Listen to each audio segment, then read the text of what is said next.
बच्चों, कैसे हैं आप सभी? मैं आशा करती हूँ आप सभी लोग स्वस्थ और प्रसन्न हो। आज हम हमारा पाठ सूर और तुलसी के पद को पढ़ेंगे और समझेंगे। सूर यानी सूरदास। तो आइए शुरू करते हैं इस पाठ को। ये है पाठ 18, सूर तुलसी के पद। पहले हम कवि परिचय पढ़ेंगे। सूरदास 1478 से 1583 के जन्म था उनका। का जन्म दिल्ली के पास सीही गांव में हुआ माना जाता है। ये एक कृष्ण भक्त थे। इन्होंने भगवान के द्वारा स्कंधों पर 1.25 लाख पदों की रचना की है। इनकी एकमात्र कृति सूर सागर ही उपलब्ध है। गोस्वामी तुलसीदास के जन्म के विषय में विद्वानों में मतभेद है। अधिकांश विद्वान इसका जीवन काल 1532 से 1623 तक मानते हैं, यानी 1532 में इनका जन्म हुआ और 1623 में इनकी मृत्यु। तुलसी द्वारा रचित प्रसिद्ध रचनाएं हैं रामचरितमानस, विनय पत्रिका, कवितावली, बरवैरा मायण, गीतावली, दोहावली और हनुमान बाहुक। आइए शुरू करते हैं। नेके रहिए जसुमती मैया, आवहो दिन 4-5 में हम हलदर दो भैया। इसमें सखियां हैं जो कृष्ण की, यानी गोपियां जो है वो जसुमती मैया को बता रही हैं कि कृष्ण हमें ये कह के गए थे कि तुम मेरी जसुमती मैया के पास रहना और हम 2-4 दिन में, यानी मैं और मेरे बलराम भैया 2-4 दिन में लौटकर आ जाएंगे। जा दिन ते तुमते बिछुरे काहू न कहियो कन्हैया, कभू प्रात न कियो कलेवा, सांझ न पियो दहिया। जिस दिन से तुम हमसे बिछड़े हो हे कन्हैया, किसी ने भी हम में से किसी ने भी न तो शाम का कलेवा किसी ने किया है और न ही किसी ने कुछ खाया पिया है।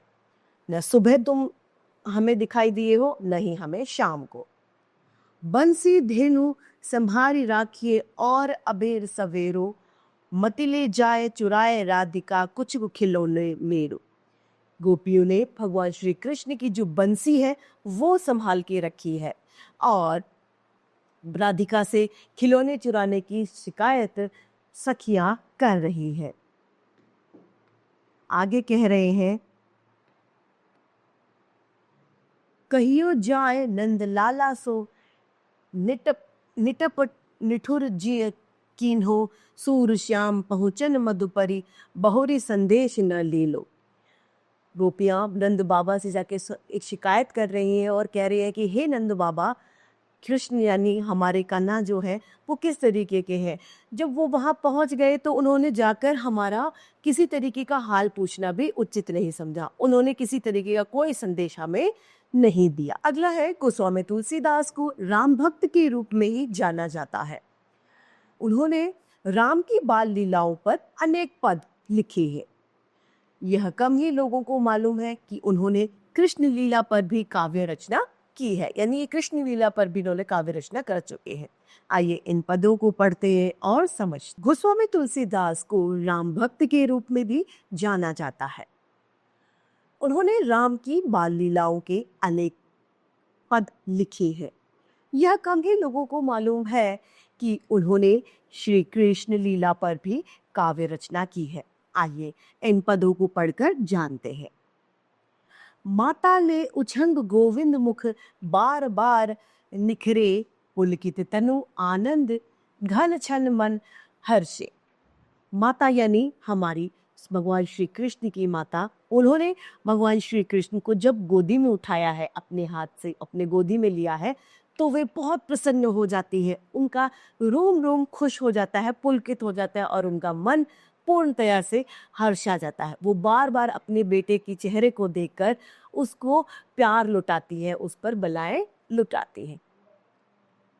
पूछत तोत रात बारत, तही जदुराई अतिमय सुख, जाते ते ही मोही कहो समुझाई। माँ इतनी खुश होती है तो उस पर भगवान श्री कृष्ण जदुराई यानी भगवान श्री कृष्ण को जदुराई कहा गया है। और वो कहते हैं कि हे माँ, मुझे एक बात बताओ कि जो तुम ये इतनी खुश हो रही हो, इतना सुख तुम्हें कहाँ से मिलता है। आइए तीसरे में देखते हैं। तीसरा कहता है, देखत तब बदन कमल मन आनंद होई, कहे कौन रसना मौन जाने कोई कोई। इस पर भगवान श्री कृष्ण को माँ यशोदा जवाब देती है कि हे बालक, ये बात तो मैं तुम्हें क्या बता सकती हूँ कि मुझे कितना आनंद इस समय आ रहा है। ये बात जीभ भी नहीं जानती। जीभ से भी ज्यादा का जो आनंद है वो इस समय मुझे तुमसे मिलकर तुम्हें जिक्र आ रहा है। अगला है, सुंदर मुख मोही देखाव, इच्छा अति मोरो मम समान, पुष्य पुंज बालक नाही तोरो। माँ यानी हमारी यशोदा माँ बालक श्री कृष्ण से कहती है कि हे बच्चे, मुझे अपना चेहरा दिखाओ, अपना सुंदर सा मुखड़ा दिखाओ जिसे मेरी देखने की तीव्र इच्छा है। और ये इतना सुंदर, इतना अच्छा बच्चा मेरे पास है कि मेरे समान जो बालक है किसी और का हो ही नहीं सकता, जितना अच्छा बच्चा मेरा है। तुलसी प्रभु प्रेम वस मनुज रूप धारी, बाल केली लीला रज ब्रज जन हितकारी। तुलसीदास कह रहे हैं कि प्रभु प्रेमवश मनुष्य रूप धारण करते हैं और केवल बालक के लिए, जो बालक के रूप में जो उनका जीवन है, उन्होंने जो खेल किए, उनकी जो रास लीला है, वो ब्रज के जन यानी ब्रज के लोगों के लिए बहुत ही हितकारी है। ये है तुलसीदास जी के पद। आइए शब्दार्थ को जानते हैं।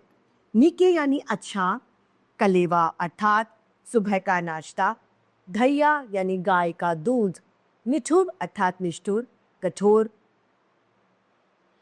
मधुपरी अर्थात मथुरा, बहुरी यानी सिर से, तनु अर्थात शरीर, छन छन यानी पल पल, जदुराई अर्थात भगवान श्री कृष्ण, अंतिमक यानी बहुत अधिक, रसना यानी जीभ, पुंज यानी प्रकाश का पुंज, केली यानी क्रीड़ा खेल। अब है अभ्यास कार्य। काहू न करियो कन्हैया श्री कृष्ण ने, काहू न कहियो कन्हैया श्री कृष्ण ने ऐसा क्यों कहा। भगवान श्री कृष्ण ने ऐसा कहा कि तुम किसी को भी कन्हैया मत कहना, मैं तुम्हारे लिए जरूर लौटकर आऊंगा, मेरी प्रतीक्षा जरूर करना। कृष्ण को राधा से क्या डर है?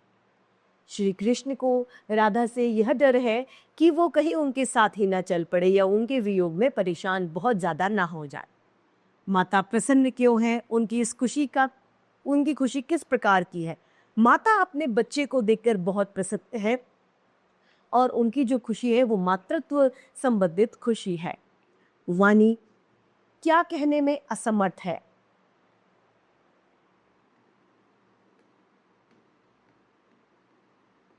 अगला है हमारा भाषा अभिव्यक्ति या फिर लिखित प्रश्न।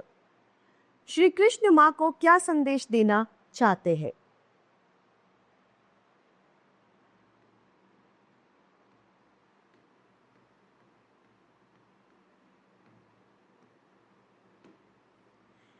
इन पदों के अनुसार श्री कृष्ण माता को यह संदेश देना चाहते हैं कि मातृत्व प्रेम से या माँ की जो खुशी होती है अपने बच्चों को देखकर, उससे ज्यादा बड़ी कोई भी खुशी नहीं हो सकती है।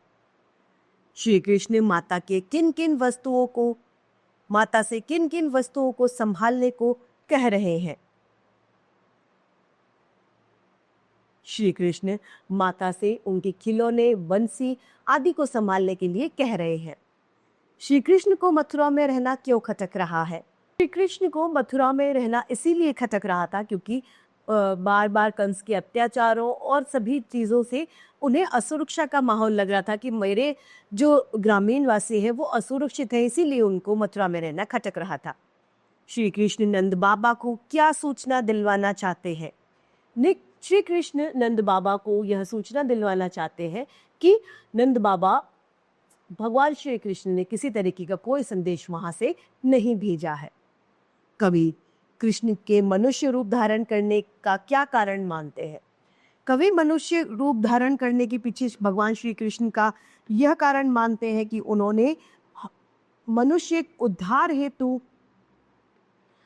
के उद्धार हेतु ये जन्म लिया है, जिसे पाकर हमारा जीवन धन्य हो गया। प्रश्न दूसरा, दिए गए दोहों को पूर्ण कीजिए।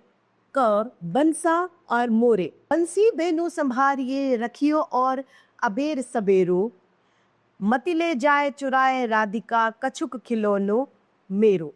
यानी क्या है कि बंसी मेरी धेनु बेनु सब संभाल के रखना, ऐसा नहीं हो कि राधिका नाम की जो लड़की है वो कहीं मुझे से ये खिलौने चुरा कर ले जा। उछत तोत रात बारत तही जदुराई, अतिमय सुख जाते तो ही मोही कहू समुझाई।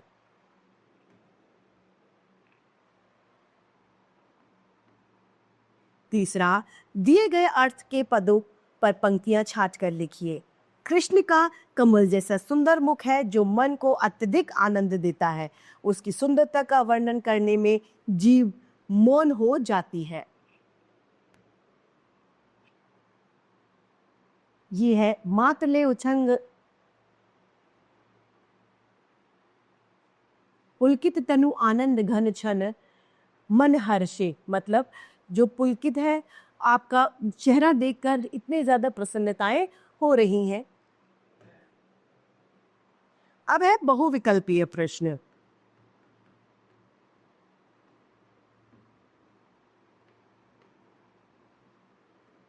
पहले पद में काहू न कहियो कन्हैया से कौन सा भाव प्रकट हो रहा है? खिलौने से प्यार का, शिकायत करने का, माता पिता की निष्ठुरता का, या माँ के प्यार का? ये माँ के प्यार का।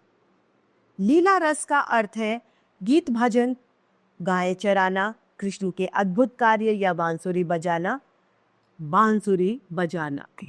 मनुष्य रूप धारण करने का उद्देश्य है प्रेम के वशीभूत होना, ब्रजवासियों के साथ क्रीड़ा करना, राधा के साथ नृत्य करना, या सुख का जीवन बिताना। प्रेम के वशीभूत होना। तो इसी के साथ हमारा ये पाठ समाप्त होता है और उम्मीद करती हूँ सभी को ये समझ में भी आया। आज के लिए इतना ही, फिर लेते हैं। धन्यवाद।